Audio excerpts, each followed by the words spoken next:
अरे प्रशांत भाऊ झाले पीछे पीछे सुनील सर हाँ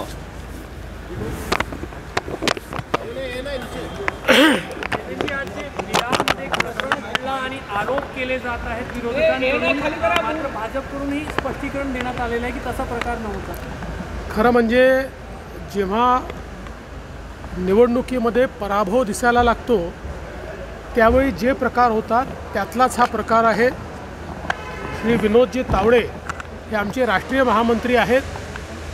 ते त्या ठिकाणी केवळ कार्यकर्त्यांना भेटायला गेले होते आणि कुठलाही पैसा त्यांच्याजवळ सापडलेला नाही, कुठल्याही ऑब्जेक्शनेबल गोष्टी त्यांच्याजवळ सापडलेल्या नाहीत. उलट त्यांच्यावरच हल्ला झालेला आहे. आणि आमचे राजन नाईक जे नालासोपाऱ्याचे उमेदवार आहेत त्यांच्यावर हल्ला झालेला आहे. त्यामुळे एकूणच ही जी काही महाविकास आघाडीची इकोसिस्टीम आहे या इकोसिस्टीमने जो उद्याचा दिसणारा पराभव आहे तो कव्हर करण्याकरता कव्हर फायरिंग केलेलं आहे. विनोद तावडे कुठेही या प्रकरणात दोषी नाहीत. त्यांनी कुठलेही पैसे नेले नाही, कुठलेही पैसे वाटले नाही, कुठलेही पैसे मिळालेले नाही. देखिए विनोद तावड़े जी हमारे राष्ट्रीय महामंत्री हैं. वो वहाँ पर केवल कार्यकर्ताओं को मिलने के लिए गए थे. न कोई पैसा उनके पास था, न कोई पैसा मिला है, न कोई पैसा बांटा गया है. एक प्रकार से प्लान करके हमला बोला गया. हमारे ही जो उम्मीदवार है राजन नाइक उनको मारा पीटा गया, हमारे कार्यकर्ताओं को मारा पीटा गया और एक माहौल इस प्रकार से बनाया गया. मैं तो ये कहता हूँ कि कल जो पराजय दिख रहा है उस पराजय को कवर करने के लिए ये सारी बहानेबाजी चल रही है और इसमें कहीं पर भी विनोद तावड़े इनका कोई दोष नहीं है. एक प्रकार से जानबूझकर उनके ऊपर आरोप लगाने का प्रयास चल रहा है. आज अनिल देशमुख ने डिस्चार्ज होने के बाद ये कहा है कि मैं बीजेपी से डरूंगा नहीं, आखिरी दम तक लड़ते रहूंगा. कैसे देखते हैं इसको? सर ऐसा है अनिल देशमुखांनी सातत्याने या ठिकाणी जसं हिंदी पिक्चरमध्ये सलीम जावेदांच्या स्टोऱ्या या अतिशय पॉप्युलर होत्या तशा सलीम जावेदच्या स्टोऱ्या चालू केलेल्या आहेत. पहिले तसंच पुस्तक काढलं, त्या पुस्तकाची पोल उघडली. आता असाच हमला हा ते दाखवत आहेत. मला असं वाटतं आज पोलीस आयुक्तांनी जी प्रेस कॉन्फरन्स घेतली आणि आय जींनी जी घेतली, मी ती प्रेस कॉन्फरन्स आत्ता बघितलेली आहे. त्या प्रेस कॉन्फरन्समध्ये अतिशय क्लिअर कट इथलं सगळं पिक्चर आलेलं आहे. आणि आता प्रश्न हे निर्माण झाले आहेत, 10 किलोचा गोटा हा जर विंडशिल्डवर मारला, विंडशिल्ड तुटली का नाही? 10 किलोचा गोटा पडला तर साधी बोनेटला स्क्रॅच देखील का आली नाही? हा पहिला सवाल आहे. दुसरा, एकच गोटा आतमध्ये दिसला आहे. हा गोटा मागची जी काच आहे ती फोडून मारलेला आहे. आता मागच्या काचेतून म्हणजे मागचा जो व्यक्ती बसतो तिथल्या काचेतून जर दगड मारला तर तो मागे लागायला पाहिजे, तो समोर कसा लागला?